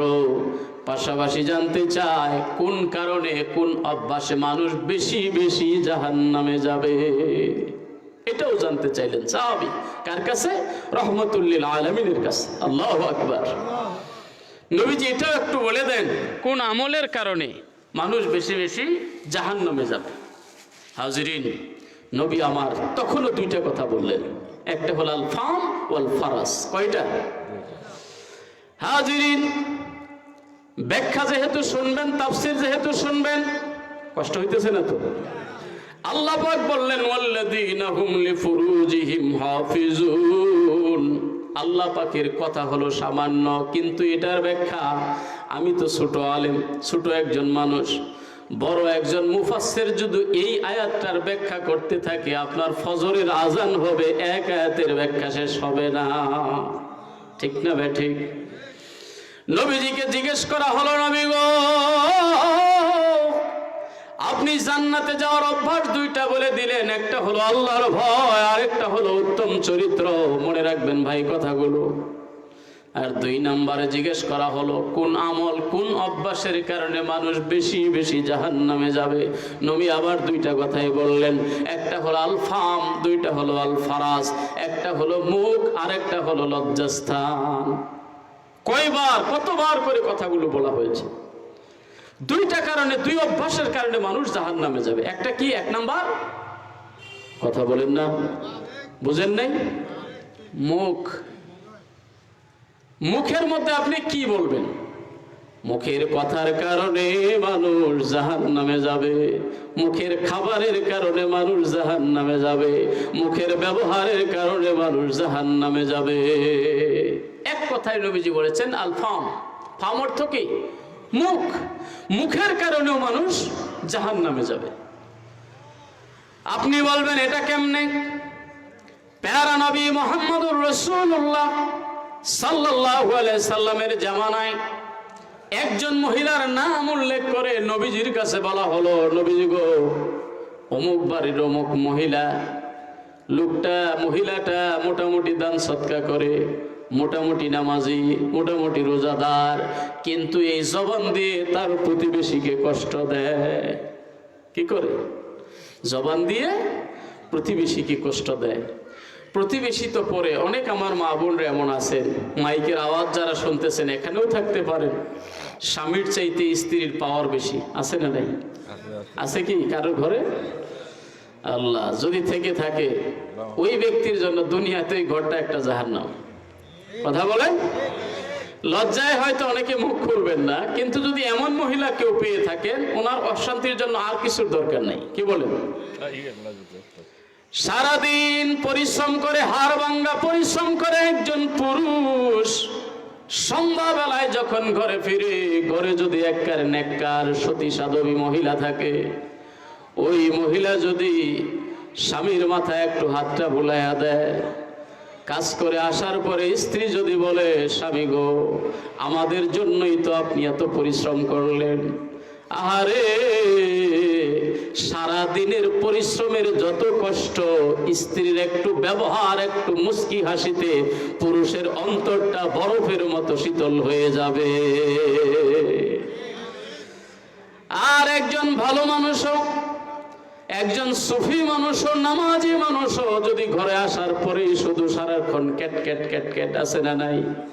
তোমার যন্ত্রণা আর ভালো লাগে না, তুমি ভালো একটা শাড়ি দিতে পারলা না, ভালো একটা গহনা দিতে পারলা না, ভালো খাবার আমাদেরকে দিতে পারলা না, কিছুই করতে পারলা না, আমার বাবা যে আমারে তোমার কাছে কেন দিয়েছিল, কত মানে অভিযোগের কোনো শেষ নাই। আছে না নাই? আছে না নাই? আমি বলবো ভাইরে, ওই ব্যক্তির জন্য অশান্তির আর কিছু লাগে না, ওই এক মহিলাই তার জন্য যথেষ্ট। নবীজির কাছে বলা হলো, নবী গো, ওই মহিলা দানও করে, নামাজও আদায় করে, রোজাও পালন করে, কিন্তু জবান দিয়ে প্রতিবেশীকে কষ্ট দেয়, ওই মহিলার ব্যাপারে আপনার সিদ্ধান্ত কি? ওই মহিলার ব্যাপারে আপনি কি ফতোয়া দেন? ওই মহিলার ব্যাপারে আপনি কি রায় দেন? নবী আমার বললেন, মহিলাটা জাহান্নামী। চিন্তা করেছেন? সব ঠিক, কিন্তু কি খারাপ? ও ভাই কথা বলেন, কি খারাপ? জবান খারাপ। এই জন্য নবী আমার বলেছেন, মান কানা ইউমিন বিল্লাহি ওয়া বিল ইয়াউমিল আখির ফালইয়াকুল খায়রা আও লিয়াসকুত। যে ব্যক্তি আল্লাহর প্রতি এবং পরকালের প্রতি বিশ্বাস রাখে, সে যেন তার জবান দিয়ে সুন্দর কথা বলে, সে যেন তার জবান দিয়ে ভালো কথা বলে, আর যদি বলতে নাই পারে তাহলে যেন চুপ হয়ে যায়। সুবহানাল্লাহ বলে ভালো কথা বলবো। কোন কথা ভাই? রাগ হইতেছেন আমার প্রতি? অত মজার কথা শুনে করবেন কি? অনেক দোষ তো আমাদের ভিতরে, ঠিক না ভাই? রোগগুলো যদি সারাইতে না পারি, এত মজা দিয়ে কি করবেন? রোগ আগে শেষ করি, এরপরে মজা নিব। কি বলেন? কথা বললে জবান দিয়ে ভালো কথা বলবো, না পারলে চুপ থাকবো। নবী বলেছেন, পরকালের প্রতি আল্লাহর প্রতি বিশ্বাস রাখলে এই জবান দিয়ে ভালো কথা বলবে, না পারলে চুপ থাকবে। তবুও জবান দিয়ে খারাপ কথা বলা যাবে না। অনেক যুবক ভাইয়ারা এখানে আছেন, হাসতে হাসতেও গালি দেন। আছে না নাই? কথা এখন একেবারে নিয়ারেস্ট বন্ধু, কাছের ফ্রেন্ড, কথায় কথায় এমনি মায়ের উঠে বাপ গালি, বাপের উঠে গালি। আছে না এগুলো? আপনি মনে করবেন যে মনে হয় ঝগড়া লেগে গেছে, কিন্তু কিচ্ছু না, অনর্থক। হাসতে হাসতে গালি দিতেছে, কথা বলতে বলতে গালি দিতেছে। আমি বলবো ভাই, গালি গালি তুমি যদি হাসতে হাসতেও দাও, তোমার আমলনামায় কবিরা গুনাহ লেখা হয়ে যাবে। হাসতে হাসতেও যদি কাউকে সঙ্গে তুমি মিথ্যা কথা বলো, তোমার আমলনামায় মিথ্যা বলার কবিরা লেখা হবে। সম্মানিত হাজিরিন, ভাইয়েরা আমার, শেষ মুহূর্তে দুটি কথা বলে যাই। নবী আমার সংক্ষেপে বলে দিলেন, মুখের কারণে মানুষ জাহান্নামে যাবে, মনে আছে কথা? আল ফাম ওয়াল ফারাস। দ্বিতীয় নাম্বার বলেন লজ্জাস্থানের কারণে। কত দিক থেকে ইশারা ইঙ্গিত এটার কথা বলা হয়েছে। কারণ এই যুগের বহু মানুষ দেখা যাবে নিজের ঘরে খেয়ে অন্যের চর্চা নিয়ে বসে থাকে, গীবত নিয়ে বসে থাকে, নিন্দা নিয়ে বসে থাকে, সমালোচনা নিয়ে বসে থাকে। এই মুখ দিয়ে হাজারো পাপ আমাদের হইতেছে। এমন পাপের কাজ আমরা করি অথচ নিজেরা অনুধাবনও করতে পারি না। আছে না নাই? বুঝতেও পারি না যে এটা পাপের কাজ করতেছি। 5 ওয়াক্ত নামাজ মসজিদে জামাতের সাথে আদায় করতেছি, নামাজটা শেষ করেই পাশে চায়ের দোকান যাই শুরু করলাম ইমাম সাহেবের বিরুদ্ধে কথা বলবো। আছে এই অভ্যাসগুলো আমাদের? যাই এই হুজুররা দেশটা রেখাইছে কথা কর, আছে না নাই? হুজুররা দেশটা রেখাইছে। হুজুর কেমনে খাইলো কথা কর? হুজুররাই তো দেশটা রেখাইছে। হুজুররা এই দোষগুলো উঠায় ধরে মসজিদের মিম্বারে বইলে তখন কয় সুদ খাওয়া হারাম কথা কর না। মসজিদের মিম্বারে বললে সরকারের টেন্ডার হয়েছে এত লক্ষ টাকা, এত কোটি টাকা, 100 বছরের জন্য ব্রিজটা নির্মাণ হয়েছে, প্রকল্পের মেয়াদ দেওয়া হয়েছে, ব্রিজটা 100 বছর টিকবে, 20 কোটি টাকা খরচের ব্রিজ, 5 বছর না যাইতেই ভেঙ্গে পড়েছে। আবার ভাঙ্গার পরে মধ্যে দেখা যায় রডও নাই, বাঁশ বের হয়ে গেছে। হুজুর এটা মসজিদে বললে হুজুর খারাপ না ভালো কথা কর না? হুজুর খারাপ। হুজুররা এই দেশটা রেখাইছে। তোমরা খাইতে খাইতে শেষ করলা, আর হুজুররা বললেই হুজুর খাইছে। কি কর ঠিক না? কেউ আবার আমার এবার আবার মামলা দিয়েন না। আমি বিএনপিও না, আমি আওয়ামী লীগও না, ঠিক আছে? আমরা এক অরাজনৈতিক সেলসেলার মানুষ। আমাদের পূর্বসূরি যারা, আমাদের সেলসেলার পূর্বসূরি, ওনারাও কোনো রাজনীতিতে নাই, আমরাও নাই, ঠিক আছে কথা? খুলেই বলি, শর্ষিনা দরবার কোনো রাজনীতি করে না, কি বলেন? বরং যারা রাজনীতি করে ওনারা ওনাদের কাছে গেলে বুদ্ধি পরামর্শ ভালো কথা বলে দেয়, ভাই এইভাবে দেশ চালাবেন, এইভাবে চালাবেন না, ঠিক আছে কথা? এটা আপনি আমারে গালি দেন, মুনাফিক বলেন, যাই ইচ্ছা তাই বলেন, রাজনীতির সাথে আমরা নাই। তবে চোখটা তো বন্ধ না ভাই, কথা কর না। আল্লাহ কোরআন থেকে, নবীর সুন্নাহ থেকে যতটুকু জেনেছি ততটুকু সত্য কথাটা তো আমাকেও বলতে হবে। নাহলে আল্লাহর নবী যে বললেন মুখের কারণে মানুষ জাহান্নামে যাবে, আমি আপনারে খুশি রাখার জন্য, আপনি চুরি করেছেন, আমি যদি চোর বলতে না পারি, আপনি ডাকাতি করেছেন, আপনার ডাকাতির কথা যদি আমি বলতে না পারি, আপনি চাঁদাবাজ, আপনারে যদি চাঁদাবাজ বলতে না পারি, আপনি ছিনতাইকারী, আপনারে যদি বলতে না পারি, আপনি মদখোর, আপনারে যদি বলতে না পারি, আমি যদি শুধু তেল দিয়ে যাই, বাবা মদ খাইতেছো এটাই ঠিক আছে, বাবা তুমি চুরি করেছো এটাই ঠিক আছে, বাবা তুমি বেবিচার করতেছো এটাই ঠিক আছে, তাহলে আমার জিহ্বা আমার আল্লাহ কাটবে, কথা কোন ঠিক কিনা? ভাইরা আমার, মসজিদের মিম্বারে বসে ইমাম সাহেবরা কখনোই আপনার ক্ষতির জন্য কোনো কথা বলে না, চাপাবাজি করে না। সমাজটা কেমনে সুন্দর করা যায়, মসজিদের সভাপতি কেমনে সুন্দর হবে, ক্যাশিয়ার কেমনে সুন্দর হবে, সেক্রেটারি কেমনে সুন্দর হবে, আপনার টাকাটা যেন হালাল হয়, আপনি যেন ফ্যামিলি নিয়ে সুন্দরভাবে বেঁচে থাকতে পারেন, এই কথাগুলোই তো হুজুররা বলে থাকে, কথা কোন ঠিক না ঠিক? কিন্তু আপনি কি করেন, আপনার গায়ে যদি লাগে পরের দিন থেকেই লাগলেন যে হুজুররে কেমনে মসজিদ থেকে আউট করা যায়। কিন্তু বাবারে এই দিন দিন নয়, আরো দিন আছে, কি বলেন? এই দিন দিন নয়, আরো দিন আছে।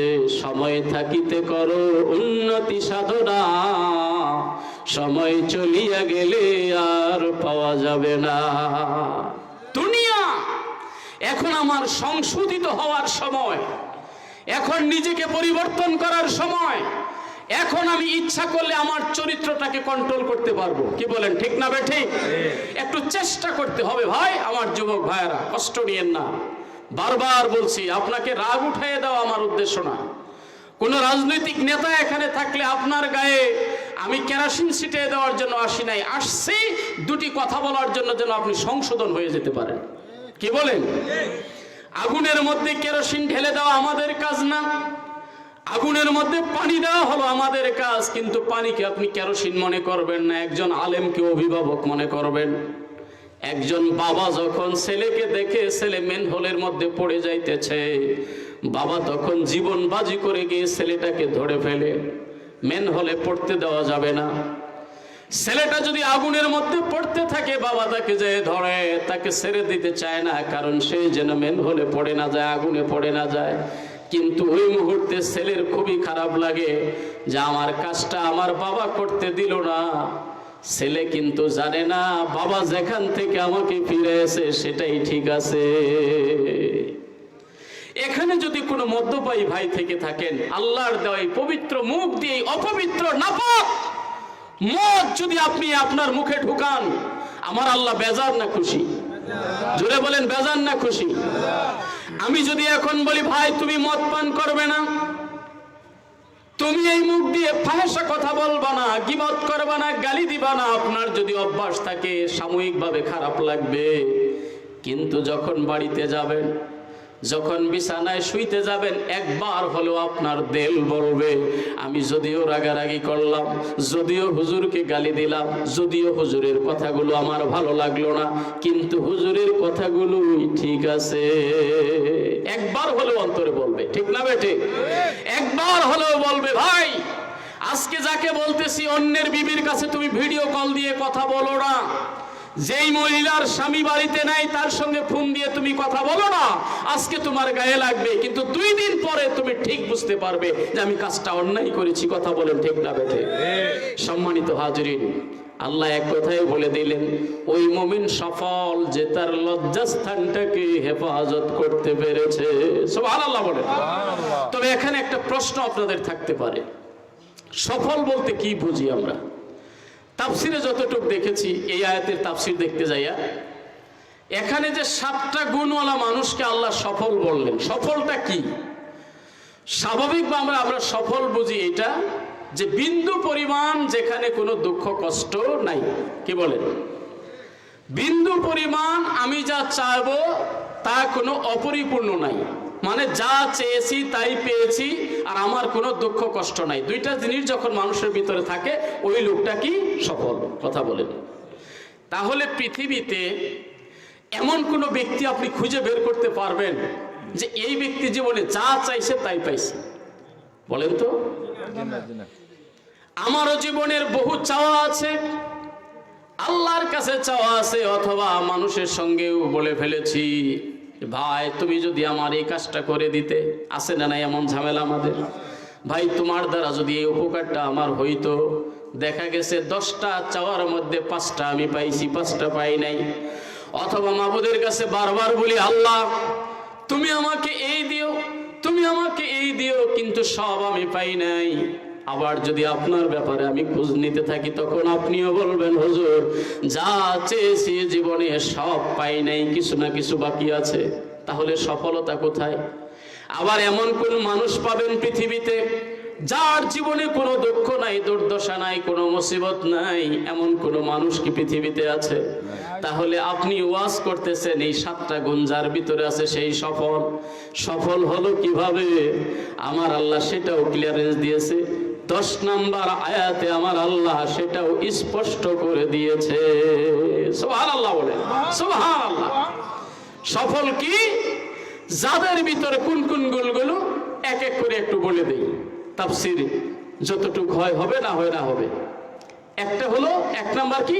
নামাজি হতে হবে। কি বলেন? নামাজি। আল্লাযীনা হুম ফি সালাতিহিম খাশিউন। 2 নাম্বার হলো ফাহিশা কথা থেকে যারা নিজেকে মুক্ত রাখবে। 3 নাম্বার হলো যাকাত দান করবে। 4 নাম্বার লজ্জাস্থানকে হেফাজত করবে। আমানত রাখলে কেউ কিছু হেফাজত করবে, ওয়াদা করলে ভঙ্গ করবে না।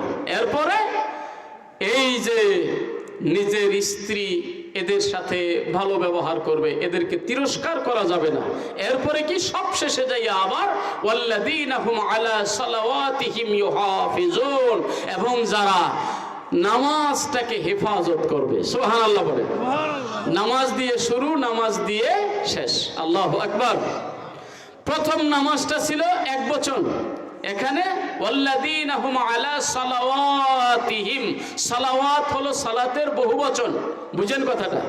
বহুবচন কেন? এখানে 5 ওয়াক্ত নামাজকে বোঝানো হয়েছে। সুবহানাল্লাহ বলেন। আপনি এক ওয়াক্ত আদায় করবেন, আরেক ওয়াক্ত আদায় করবেন না, এটা না, এটাকে হেফাজত বলে না, এটাকে নামাজ কায়েম বলে না। বহুবচন ব্যবহার করা হয়েছে কেন? আপনি 5 ওয়াক্ত নামাজ, এমনকি 5 ওয়াক্ত নামাজের মধ্যে মুফাসসিরিন কিরাম এটার ব্যাখ্যা করেছেন যত নামাজ আছে, সুবহানাল্লাহ বলেন।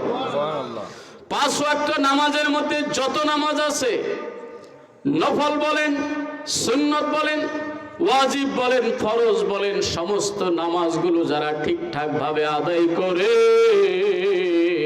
উলাইকা হুমুল ওয়ারিসুন। আল্লাহু আকবার, আল্লাহু আকবার। এই সফলতাগুলো কার? এই সফলতাগুলো কোন সময় হবে? পৃথিবীতে যেহেতু আপনি বললেন সফলতা নাই, কোনো না কোনো দুঃখ আপনার আছে, আপনি আমাকে মনে করবেন আজাদি সাহেব বক্তা, মানুষ ওয়াজ করে সুন্দর মতো আসতেছে যাইতেছে, মনে হয় আজাদি সাহেবের কোনো ব্যথা নাই। আজাদির কাছে যায় দেখবেন, তখন আপনি বলবেন আমার চাইতে বেশি ব্যথা আজাদির আছে। কি বলেন? আবার আমি যদি আপনাকে এখান থেকে যাকে বেশি সুন্দর দেখতেছি, স্বাস্থ্যওয়ালা দেখতেছি, বডিওয়ালা দেখতেছি, বা শুনলাম আপনি এলাকার খুব বড় লোক, ওনার কাছেও আপনি গিয়ে সকালে নিরিবিলি বসেন, তাকে যায় জিজ্ঞাসা করেন ভাই আপনি মনে হয় সবচাইতে সুখী, সে বলবে ভাই আমার চাইতে দুঃখী এই এলাকাতে আর কেহ নাই। ঠিক না বে ঠিক? আমার মসজিদে ঢাকায় 5 ওয়াক্তর ইমাম সাহেব মরহুম, যিনি চলে গেছেন, আল্লাহ নিয়ে গেছে, খুব আল্লাহ মানুষ ছিলেন। তো এই বেচারা একদিন বলতো যে হুজুর, দাদার কাছে একটা গল্প শুনেছিলাম, উনি বলেছিল যে নদীর এই পারের মানুষগুলো বলে যে ওই পারের মানুষগুলো জানি কত শান্তিতে আছে। কথাটা কিন্তু মারাত্মক। আবার ওই পারে গিবেন, ওরা বলবে যে ওই পারের মানুষগুলো জানি কত শান্তিতে আছে।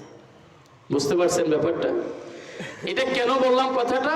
একজন আমরা বাহির থেকে অনুমান করি উনি মনে হয় সবচাইতে সুখী, কিন্তু খবর নিয়ে দেখেন উনি আবার বলবে আমি মনে হয় সবচাইতে দুঃখী। কথা বলেন ঠিক না বেঠিক? তাহলে সফলতা কোথায়? আমি নামাজি, আমি বাজে কথা বলি না, আমি জিনা ব্যভিচারের আশেপাশে যাই না, মানুষকে ঠকাই না, মানুষের সঙ্গে গালিগালাজ করি না, 5 ওয়াক্ত নামাজ ঠিক মতো আদায় করি, তাহলে সফলতা কোথায়? আল্লাহু আকবার। আমার আল্লাহ শেষে জানিয়ে দিতেছেন সফলতা হলো ওই জায়গায় এই গুণগুলো যে অর্জন করে যেতে পারলো, এই ব্যক্তি হলো পরকালে জান্নাতুল ফেরদাউসের ওয়ারিস। সুবহানাল্লাহ বলেন, সুবহানাল্লাহ। যেখানে কোনো টেনশন মানুষের থাকবে না। সুবহানাল্লাহ বলেন।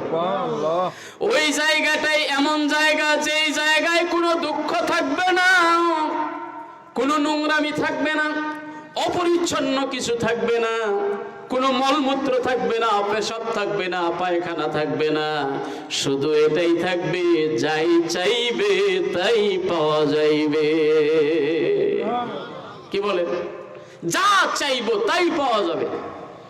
আকাশ দিয়ে একটা পাখি উঠতেছে, ওগুলো আল্লাহ পাকের কুদরতি পাখি, দেখে মনে চেয়েছে আহারে পাখিটা আমি ধরে জবাই করে ভুনা করে খেতে পারতাম, সাথে সাথে অটোমেটিকলি কুদরতি ভাবে পাখিটা জবাই হয়ে ভুনা হয়ে আপনার মুখের কাছে চলে আসবে। সুবহানাল্লাহ বলে। আমার যুবক ভাইরা, আরেক দুনিয়াতে একজন মহিলা দেখলে, ওই যে বললাম আগের কথাটা, কত লুলুপ দৃষ্টিতে আমরা তাকাই।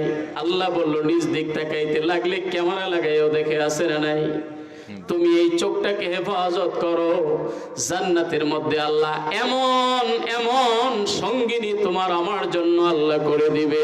ওই মহিলাগুলো, ওই হুরগুলো যদি দুনিয়াতে একবার ওরা উকি মেরে তাকাইতো, সূর্যের আলোটা পর্যন্ত ম্লান হয়ে যাইতো। সুবহানাল্লাহ। শুধুমাত্র কি কিছুদিন একটু ধৈর্য ধারণ করতে হবে। কথা বলেন। সফলতা তো আমাদের সেখানে। আল্লাহ বলেছে উলাইকা হুমুল ওয়ারিসুন, এরা হলো ওয়ারিস। এই 7টা গুণ যার ভিতরে আছে এরা ওয়ারিস। কিসের ওয়ারিস? জান্নাতুল ফেরদাউসের। সুবহানাল্লাহ বলেন, সুবহানাল্লাহ। ওয়ারিস কাকে বলা হয়? যিনি পৈতৃক সম্পত্তিতে এমনিতেই ভাগীদার হয়ে যায়। সুবহানাল্লাহ বলে।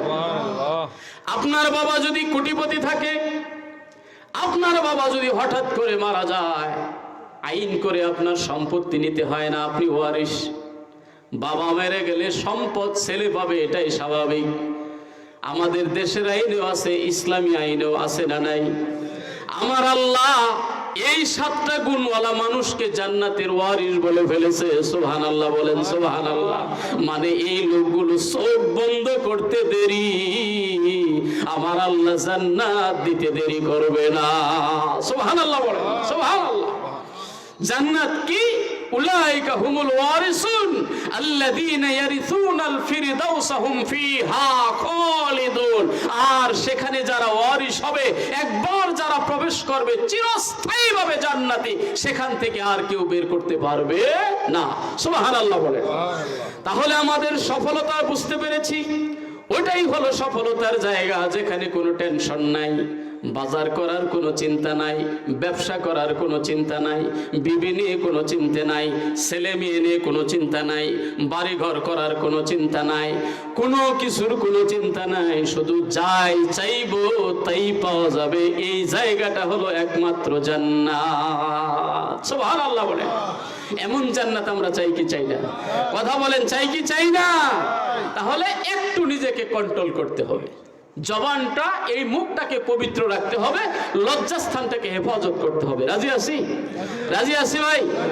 পেয়ারা নবী মুহাম্মদুর রাসূলুল্লাহ সাল্লাল্লাহু আলাইহি সাল্লাম বলেন, আমার উম্মতেরা রে, তোমরা যদি 2টা জিনিসের জামিনদার হতে পারো, জিম্মাদার হতে পারো, সুবহানাল্লাহ বলেন। তোমরা যদি 2 চোয়ালের মধ্যবর্তী জায়গায় জিহ্বাটারে যদি জিম্মাদার হতে পারো, অর্থাৎ এই মুখ দিয়ে কোনো অপকর্ম করবে না, আর এই 2 উরুর মাঝখানে লজ্জাস্থানটাকে পুরুষ মহিলা উভয়কেই বলা হয়েছে। কি আপনারা বিরক্তি বোধ করতেছেন? দরকারি কিছু কথা বাবা। নবী বলেন, 2টা জিনিসের জিম্মাদারি তোমরা যদি নিতে পারো, নবী গো, আমি আমার জবানকে হেফাজত করলাম, আমি আমার লজ্জাস্থানকে হেফাজত করলাম, নবী বলেছে, তাহলে আমি তোমার জন্য জান্নাতের জিম্মাদারি হয়ে গেলাম। তুমি যদি আমাকে বলতে পারো তোমার জবান হেফাজত করেছো, তুমি যদি বলতে পারো তোমার লজ্জাস্থানটাকে তুমি হেফাজত করেছো, তাহলে আমি নবী বললাম তোমার জন্য আমি জান্নাতটা রেখে দিলাম। সুবহানাল্লাহ বলেন।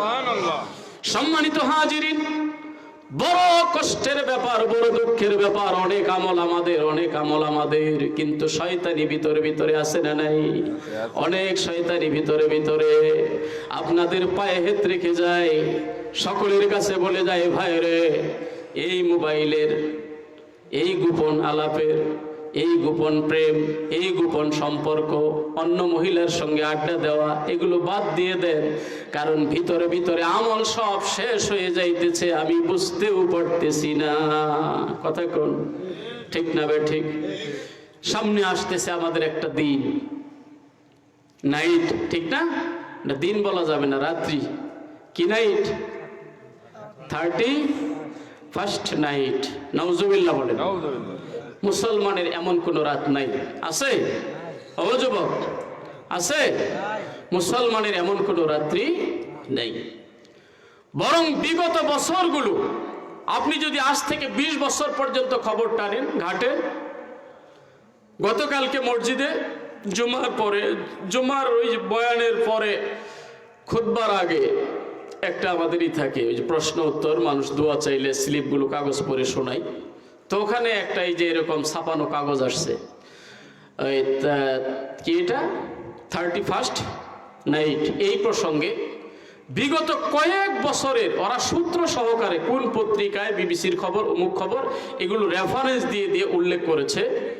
প্রায় 10-15 বছরের, মানে প্রত্যেক বছর এই রাত্রিটা যাপন করতে যাইয়া কতজন মহিলা বেইজ্জতির শিকার হয়েছে, কত আমার মায়েরা ধর্ষণের শিকার হয়েছে, এমনকি কত নাবালেগা শিশুরা পর্যন্ত অগ্নিতে ঝলসে গেছে, বাড়িঘর আগুনে পুড়ে গেছে, এই বোমাবাজি করতে যাইয়া, আতশবাজি করতে যাইয়া, এই রাত্রি পালন করতে যাইয়া। তাহলে এই রাত্রির মধ্যে গজব আছে না নাই?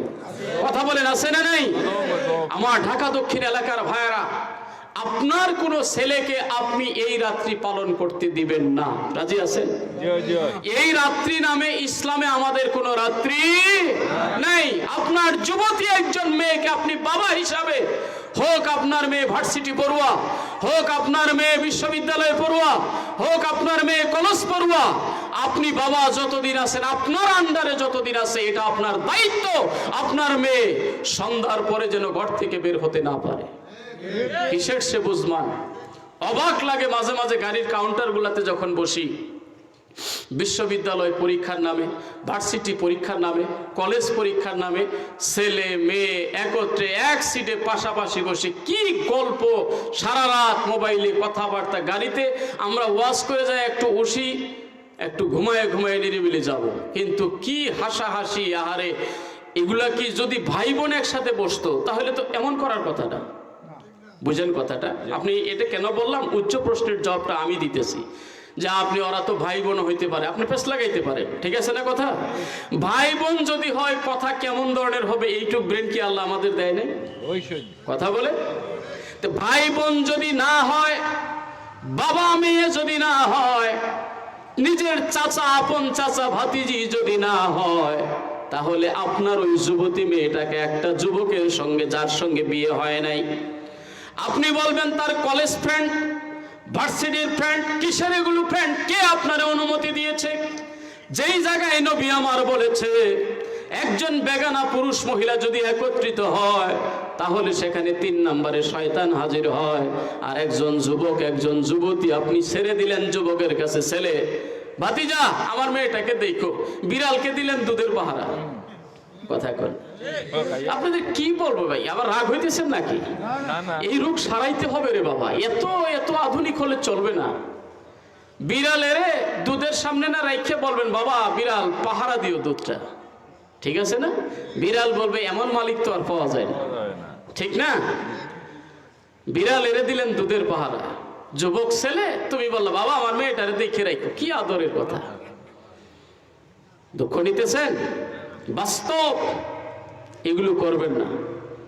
যুবতী মেয়ে কোথাও নিয়ে যাইতে হলে আপনি নিজে নিয়ে যাবেন। নিয়ে যাওয়ার মানুষ নাই, বাদ দেন, পড়ালেখা শেষ, ঘরে থাকবে। নবী আমার বলেছেন আল মারআতু আওরাতুন ফাইজা খারাজাত ইস্তাশরাফাহা শাইতান। মহিলারা হলো গোপন জিনিস, এদেরকে যত ঘরে রাখবেন তত তারা আল্লাহর রহমতের চাদরে ঢাকা থাকবে। ফাইজা খরাজাত ইস্তাশরাফাহা শাইতান, যখন এরা ঘর থেকে বের হয়ে যাবে, শয়তান উকি ঝুঁকি মেরে তাদের দিকে তাকায়, আর ওই ভকাটে ছেলেগুলোর চোখের মধ্যে লোলুপ দৃষ্টি লাগাইয়া দেয়। তখন তারা দূরবীন লাগাইয়া দেখে, তখন তারা শেষ দেয়, তখন তারা বলে আই লাভ ইউ, আমি তোমারে ভালোবাসি। আছে না নাই? দুষ্টা তো আগে আমার। আমি দুধ ওপেন করে দিয়ে বলবো, পাতিলের মধ্যে দিয়ে বিড়ালকে বলবো, বিড়াল দুধটা তুই দেখে রাখিস। রাখবে না? সুন্দরভাবে রাখবে। এগুলো করবেন না। আপনি বাবা, আপনি ভাই, আপনি গার্ডিয়ান থাকতে আপনার বোন যেন ওই 31st নাইট এটা উদযাপন করতে কোনো নাইট ক্লাবে না যায়। কথা বলেন ঠিক কিনা? আপনার কোনো ছেলে যেন না যায়। আপনার মহল্লায় যদি আপনার প্রভাব থাকে, ক্ষমতা থাকে, আপনি এগুলো বাস্তবায়ন হতে দিবেন না যে এগুলা খ্রিস্টানি, কৃষ্টি কালচার, এগুলো আমাদের কোনো রাত্রি নাই। কথা বলেন ঠিক না বেঠিক? বরং যদি আপনার কিছু করতেই মন চায়, আমি ফতোয়া দেই না যেটা করেন, যদি করতেই মন চায়, একটা বছর আমার জীবন থেকে শেষ হয়ে গেল, আজকে রাত্রে একটু উঠি কান্না দেই। 31শে ডিসেম্বর মানে বছরের শেষ দিন, হোক সেটা ইংরেজি। কথা বলেন, কান্না দিয়ে বলবো, আল্লাহ কতদিন আমার জন্য তুমি বরাদ্দ করছো জানি না, আমার জীবন থেকে আরেকটা বছর চলে গেল। আল্লাহ 26 সালের 1 জানুয়ারি আমার ভাগ্যে আছে না নাই জানি না। কথা বলেন। কারণ নবীর সাহাবী একজন আর একজনের কাঁধে হাত রেখে বলেছিল, তুমি কি গ্যারান্টি দিয়ে বলতে পারবা আজকে সন্ধ্যায় আবার তুমি সকাল পাবা? ইজা আমসাইতা ফালা তানতাজিরিস সাবা ওয়া ইজা আসবাহতা ফালা তানতাজিরিল মাসা। সন্ধ্যায় উপনীত হলে কোনো বাপের বেটা নাই বলতে পারবে আগামী কাল সকালে আবার আমি উঠবো। এমনকি সকালবেলায় কোনো বাপের বেটা নাই বলতে পারবে আগামীকাল সন্ধ্যা আমি আবার পাবো। যেই জায়গায় সকাল সন্ধ্যার গ্যারান্টি নাই, কিসের ফানুসবাজি, কিসের আতশবাজি, কিসের তুমি মেয়ে ছেলে একত্র হয়ে নর্তন কর্দন করো, নাচানাচি করো, গান গাও। আমি বলবো ভাই রে, বরং ওই রাতে আল্লাহর কাছে কান্না দিয়ে আমাদের বলা দরকার, আল্লাহ আরেকটা বছর জীবন থেকে চলে গেল, আল্লাহ নতুন বছরে যেন ভালোভাবে আমরা পদার্পণ করতে পারি। ফজরের নামাজটা নতুন বছরে শুরু করে দেন, নতুন বছরে কোরআন তেলাওয়াত দিয়ে ফজরের নামাজের পরে সকাল বেলাটা শুরু করেন। পারলে সকাল বেলায় কিছু দান সদকা করেন, পারলে কিছু মানুষকে খাওয়ান, পারলে ওই দিন মানুষের সাথে ভালো ব্যবহার করেন। বলেন বছরের প্রথম দিন আজকে ভালো কিছু করলাম, নামাজ আদায় করলাম 2 রাকাত নফল, কিছু নফল সদকা করলাম, কিছু ভালো ব্যবহার করলাম, আল্লাহ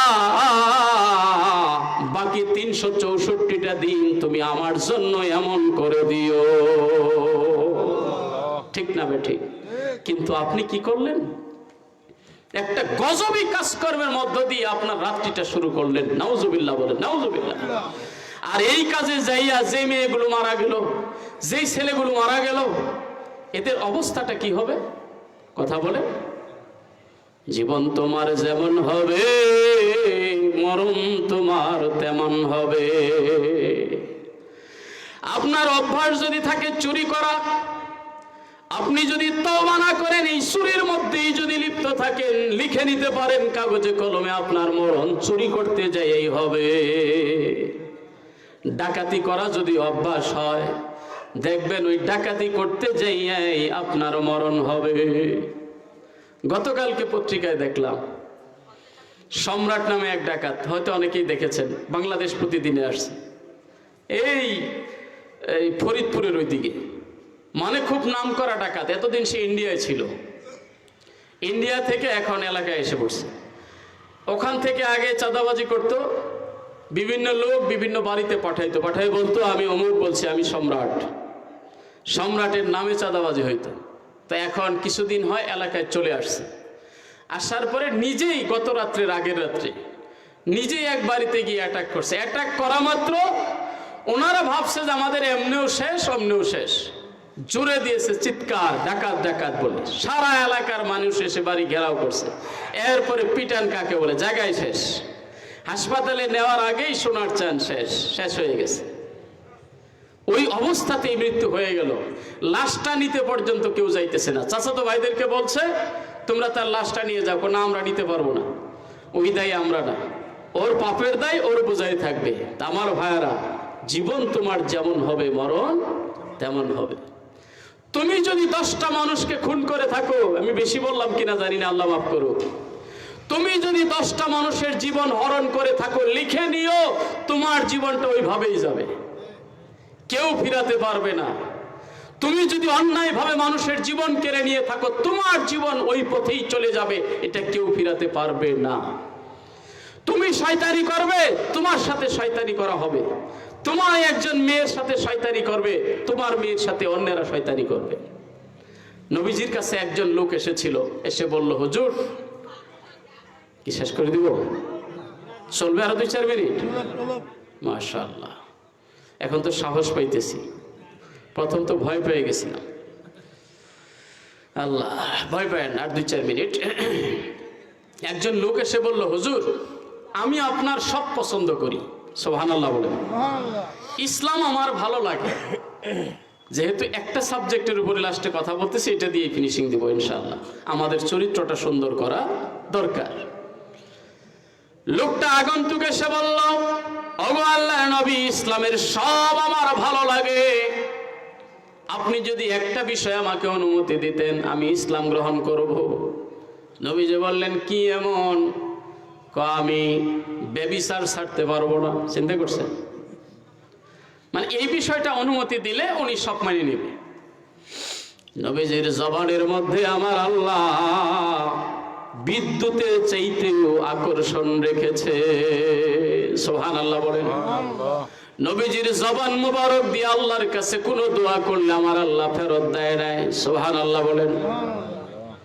লোকটাকে নবী বললেন, আসো আমার কাছে আসো, দেখি তুমি কি বলতে চাও। আস্তে করে আদরের হাত বুলাই দিয়ে বললেন, শোনো তুমি কি বলেছো? হুজুর, আমি ইসলাম গ্রহণ করব, ইসলামের সব মানব, যদি শুধু আমারে ব্যভিচারের অনুমতিটা দেন। নবীজি আমার তখন মায়ার হাত বুলাই দিয়ে বললেন, শোনো, তুমি যেই কথাটা বললা, তোমার একজন বিবির সাথে অন্য কেউ যদি এই কাজটা করে কেমন লাগবে? নবীজির জবানে তো তাসির আলাদা, কথা বলেন।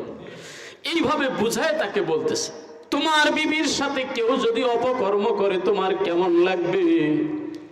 কথা বলে না, লোকটা চুপ হয়ে গেছে। মনে করে তোমার বোনের সাথে কোনো ছেলে যদি অপকর্ম করে তোমার কেমন লাগবে? আমার খুব খারাপ লাগবে। এরপরে বলল, তোমার মায়ের সাথে যদি কেউ এরকম একটা বাজে কাজ করে তোমার কেমন লাগবে? তখন একবারে রাগ হয়ে বলল, আমি তাকে এই করব, সেই করব, এটা করে ফেলবো। দয়াল নবীজি তখন বললেন, তোমার বিবির সাথে, তোমার মায়ের সাথে, তোমার বোনের সাথে, তোমার মেয়ের সাথে কেউ যদি খারাপ কাজ করে তোমার খারাপ লাগবে, তাহলে অন্যের ছেলে, অন্যের মেয়ের সাথে যদি তুমি এমন করো ওদের কেমন লাগবে? কথাটা বলা মাত্র লোকটা চোখের পানি ছেড়ে দিয়ে নবীজির কাছে পড়ে গিয়ে বললেন, নবী গো, আজ থেকে আমি তওবা করলাম, আজ থেকে আমি তওবা করলাম, আপনি আমারে ইসলামের কালিমা পড়াইয়া দেন। সুবহানাল্লাহ, সুবহানাল্লাহ। আমার যুবক ভাইরা, হেলায় খেলায় সময়টাকে নষ্ট করে ফেলতেছি। জীবন কিন্তু কচু পাতার পানির মতো ভাই।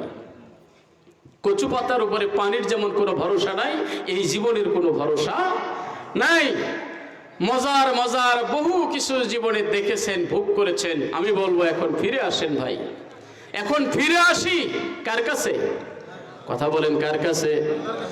ইন্না লিল্লাহি ওয়া ইন্না ইলাইহি রাজিউন।